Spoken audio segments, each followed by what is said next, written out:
This is TLV1.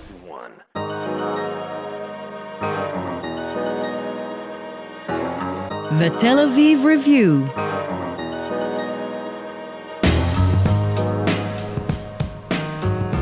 Hello and welcome to the Tel Aviv Review, a program dedicated to the word, to the thought and to debate, brought to you by the Van Neer Jerusalem Institute, which promotes humanistic, democratic and liberal values in the social discourse in Israel. I am Gilad Halpern. I'm Dahlia Shenlin. Every week we'll be talking about books and research and interesting things that have caught our attention. Our guest today is Sasha Polakow-Suransky. He is a former editor of international opinion at the New York Times and a former senior editor at Foreign Affairs. His first book was The Unspoken Alliance, Israel's Secret Relationship with Apartheid South Africa. But today we'll be talking about his second book, Go Back to Where You Came From, The Backlash Against Immigration and the Fate of Western Democracy, which was published by Nation Books in October. Fresh off the press, Sasha Polakow-Suransky, thank you for being on the show. Thanks for having me. Let's start with a quote that I think encapsulates the thesis of your book in a way. You write, far-right leaders are correct that immigration creates problems. What they miss is that they are the primary problem. How do you mean this? Can you sort of list the problems you think that the far-right leaders themselves create? I think the assumption in Europe and in the United States and across the world is that the greatest threat facing liberal democratic societies comes from outside. And specifically, at this point in time, the fear is of Muslims and of Muslim terrorists. And the argument that I'm making in this book is that the greater long-term threat comes from these extremist forces within our societies and within societies where they can present themselves as native defenders of the homeland and actually win sizable shares of the vote and perhaps even majorities in some countries. And so when people say there's a jihadist threat to Britain or to France or to the United States, they're correct. There is a threat and it needs to be fought. But if you think about the political power and the political clout of extremist groups, a party like Hizb ut-Tahrir is not going to win even 5% or 10% of the vote in any of these countries, even those with the largest Muslim populations. But as we've seen in the United States, a candidate who dog whistles to white nationalists and white supremacists can win an election. And in France, we've seen Marine Le Pen double the vote share that her father got in 2002. And people say, well, she only got 1/3 of the vote.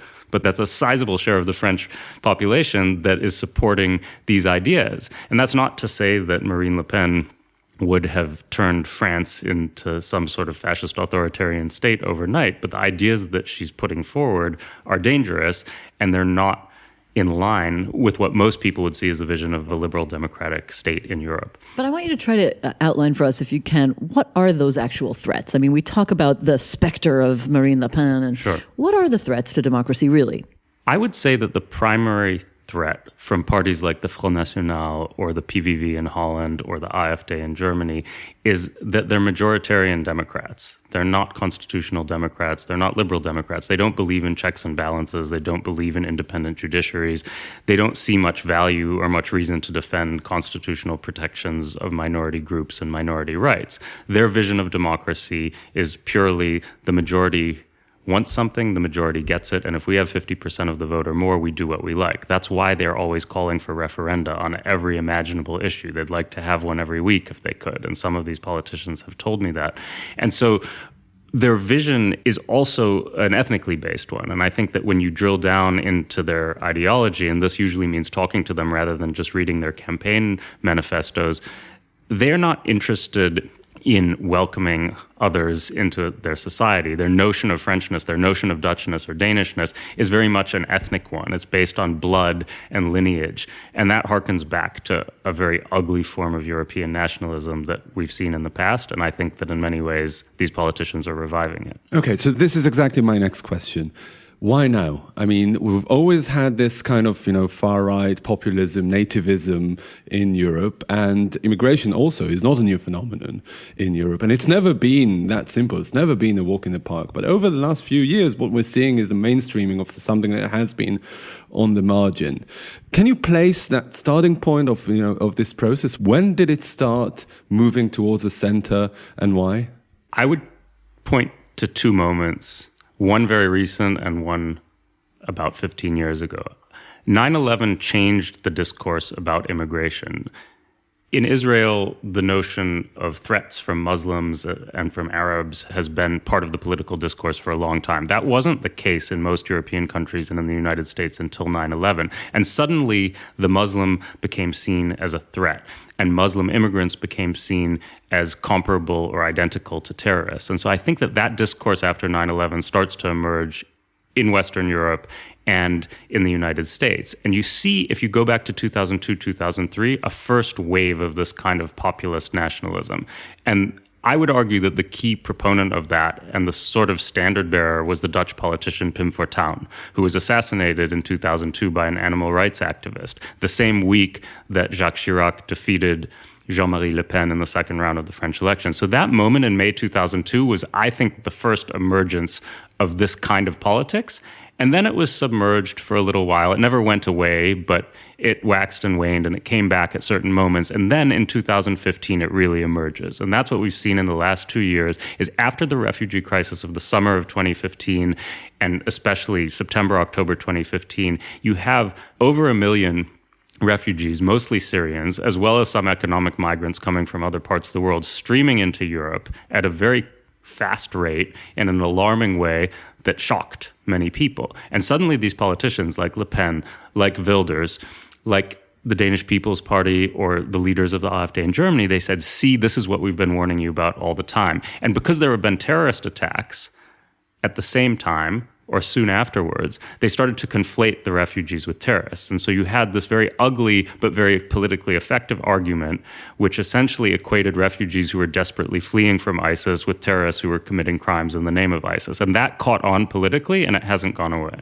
Which is largely inaccurate. Is that correct? Can you explain for us why that's an inaccurate conflation?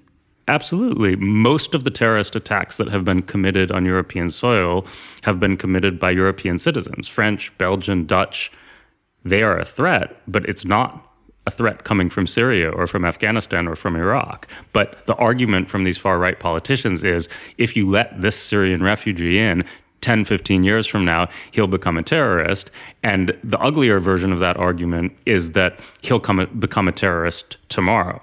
My notion of that, when I was reading your book, is that in a way you alluded to that apprehension of Muslims, Muslim immigrants predominantly, because they're coming here. And I thought that it was, in a way, perhaps Edward Said's Orientalism put on its head, because he was analyzing, how deeply ingrained that notion of anti-Muslim prejudice, how rampant it was in 19th century European thinking, but that stayed overseas, right, in their Muslim lands. And now what we're seeing is perhaps a resurgence of this Orientalist state of mind in Europe. Does this analysis echo yours in any way? I think, yeah, it's an interesting theory, and I think that there are some similarities. What I would say is it's been cast more as a civilizational war. I was going to say Huntington. And so that draws more on Huntington than Said, I would say. I don't think many of the people making this argument even read Huntington or really understand his theory, but it's a very convenient argument to make at a moment like this, when people are genuinely scared and they see their societies changing and they feel threatened. And large groups of people are coming in, and they happen to belong to the same religious group as people committing terrorist acts in the same country. And so the conflation then becomes very easy, but it's also very easy to say, these people are coming and taking over our societies and they're outbreeding us, and in 10 or 20 years we'll all be speaking Turkish and Arabic instead of German and Danish. And you hear this from prominent intellectuals. If you read people like Thilo Sarrazin in Germany, Renaud Camus in France, I mean, it's explicitly a civilizational argument but that this is they're why making. I was thinking about Huntington, because you do point to these more modern sources of this white nationalism and white supremacy. But my question about Huntington is, was it sort of a mainstream academic who made these ideas very mainstream and acceptable in a way that there is an inevitable clash of civilizations coming? Or was he just right? I think Huntington's Clash of Civilizations is actually a much gentler form of this argument. If you read some of these white nationalist thinkers in the US or France or Germany, the civilizational argument they're making is a more sinister one, I think. They are arguing that there's a fundamental incompatibility. They're not at all committed to notions of pluralism or multi-ethnic democracy. Their notion of France or of Germany is of a pure-blooded nation. It's much more of a 19th century nationalism than something contemporary. And so I think Huntington caught on because it was an easy soundbite. It was published in a prominent American journal, Foreign Affairs, and he was a respected member of the political establishment. But I think that people who are using his argument are actually drawing on ideas that go back further. It's Dreyfus Affair era anti-Semitism recast as a form of Islamophobia in contemporary France. If you look at the rhetoric that's being used and the way that Muslims are being talked about in France now, it's very, very similar to the kinds of words and frames that were used to describe Jews in the late 19th century or in the 1930s. The interesting thing about it is that unlike the early 20th century or perhaps the 19th century when, people had espoused these nativist views, when French fascists said Jews go to Palestine, they may have wished them well, just go wherever you want, just don't be here. And when people say that now about the refugees, go back to where you came from, it entails a great danger for these people to go back. And those dangers, Syrians people who want to send Syrians back to Syria, they know what it entails. And it's so easy to know that today with the media. It's so accessible. How do you explain this dissonance, that on the one hand, people know what awaits the refugees if they go back to where they came from. On the other hand, the growing calls for that. I think for many of them, they don't actually care. I think that if you as an individual or as a thinker or a voter are committed to an ethnically pure France or a white, unpolluted Germany or Poland, as some of those banners stated in the big white nationalist rally in Warsaw in October, I believe, they were calling for pure blood, white Europe. They called for an Islamic Holocaust on one of those banners. So, I'm not talking necessarily about these, committed white nationalists. I'm talking about the mainstream people that they have recruited. That's exactly what we're talking about. We're not talking about, this phenomenon coming out of nowhere. They've always existed, but the main difference is that now they are a lot more popular than before. Okay, so for the mainstream, I think that the way these arguments are working and catching on is that far-right politicians have really convinced a lot of voters that most people coming into Europe are not legitimate refugees. So the framing of the issue has on the one hand been they're all terrorists or potential terrorists, as we discussed before, but the other also very sinister framing of the issue is maybe about 10% of them are actual refugees, but most of them are just coming and looking for a job and a welfare payment in Germany or France or Holland, and we can't let them in because they'll be taking away our housing and our jobs and filling places in our schools. And people actually believe this. And of course, it's not true. There are economic migrants, and I think we have to acknowledge that, and I think left-wing politicians and refugee advocates have to acknowledge it. But the fact is that a lot of voters believe that even from Syria, they look and they say, oh, well, they're all young men. Why aren't there any women and children coming? They must just be looking for jobs. And can't imagine that these people are actually fleeing war. Their house might have been bombed the previous week and they actually have something to flee from. The other thing I would say is that there's a lack of understanding in a lot of Western democracies about the Refugee Convention and what it actually means and what international law protections are actually afforded to people fleeing from conflict. So in an advanced, wealthy society like Australia, for instance, you see very small numbers of refugees coming from places like Afghanistan or Iraq or Sri Lanka, and it has become the biggest, most polarizing political issue in Australia, a country that lets in 200,000 legal immigrants with visas every year is flipping out about 3,000 or 4,000 boat people who are fleeing conflicts, and some of them too are economic migrants, and they're shipping them off to offshore detention sites in the middle of the Pacific Ocean. And so again, the way that it gets explained is that either these people are a threat or they're coming to steal your hard-earned welfare benefits. And that argument has caught on in Europe as well. And I think that it's one of the ways that these far-right parties have lured voters who used to vote for the left. Can I ask you a sort of philosophical question going back? You begin early on in the book with recollections of some of the historic and intellectual processes that led to the rise of the Nazi regime. And among them, you mention this philosopher Ernst Cassirer, who felt that the loss of the search for, quote, objective and universally valid truth based on Enlightenment values was contributing to the rise of the Nazi regime. And in an age when people believe that the media is fake news, and much of it is fake news, or some of it, and people believe that narrative is stronger than fact, because you talk about the framing of how the refugees are portrayed. And maybe there are no facts. Could it be that this lack of interest in truth and this assumption that all news is fake and manipulated is contributing to the far-right supremacist trends that you're writing about? Absolutely, because it means that all views are suddenly valid. And so if you don't have a trusted source, whether it's the New York Times or Haaretz or wherever you happen to be. Or TLV1 radio. Right.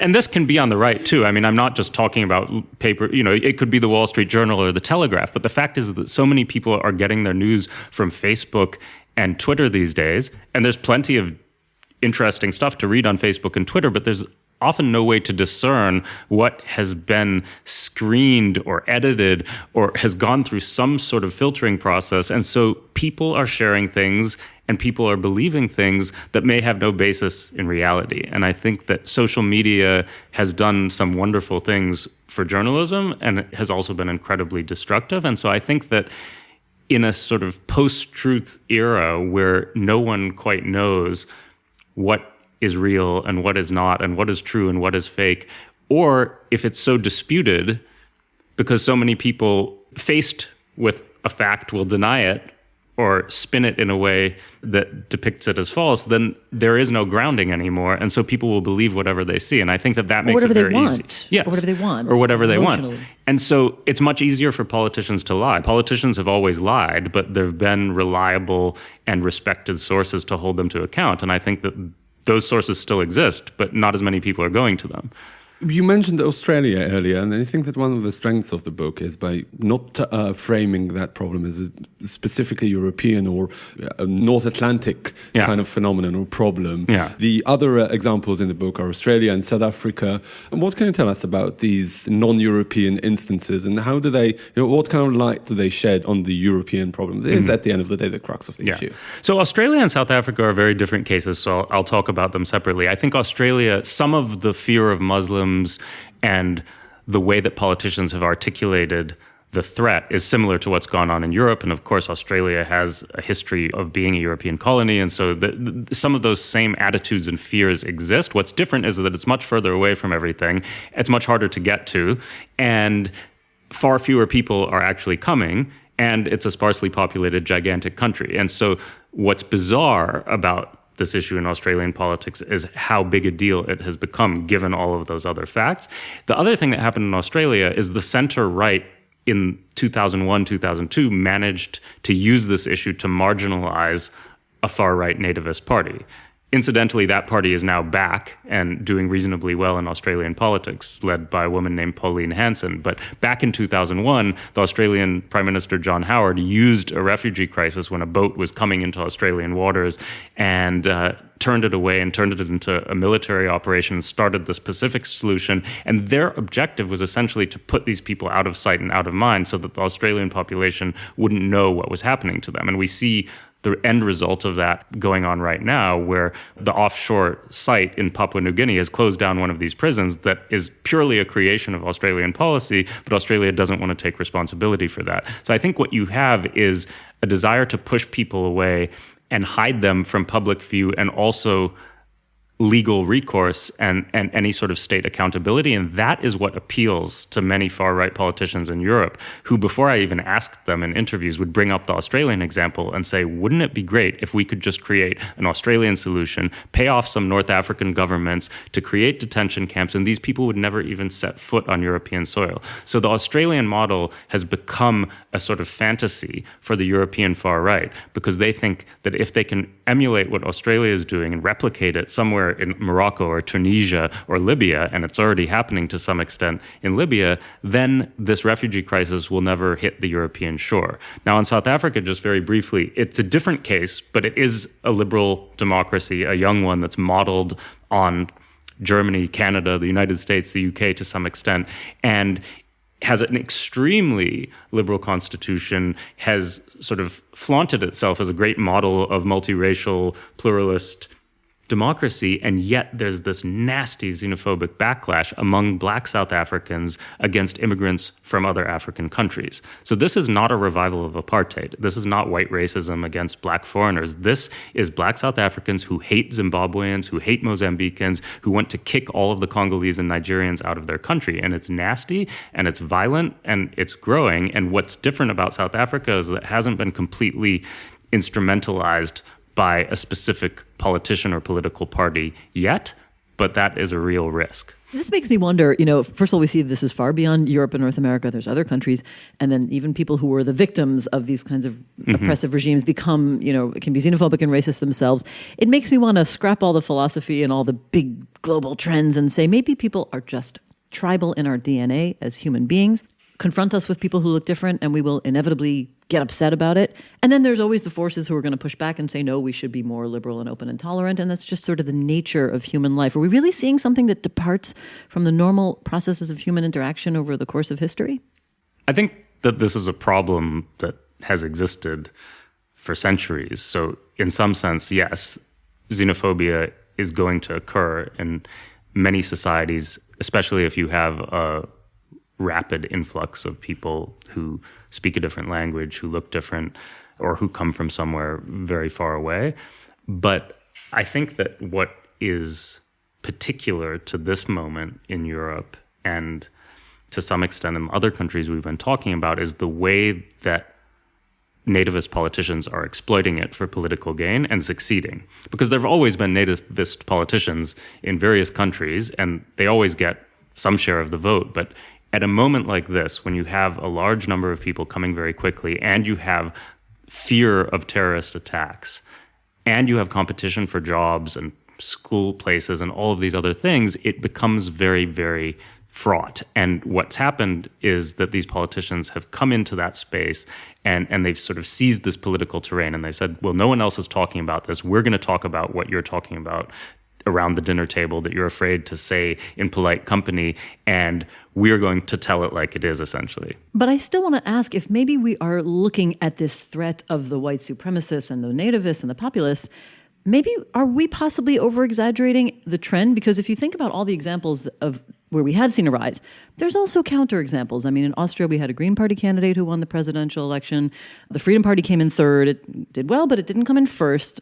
And even in the French parliamentary elections, compared to 2002 and 2017, the Front National didn't gain very much. It went from 11% to 13%, AfD in Germany, 13%.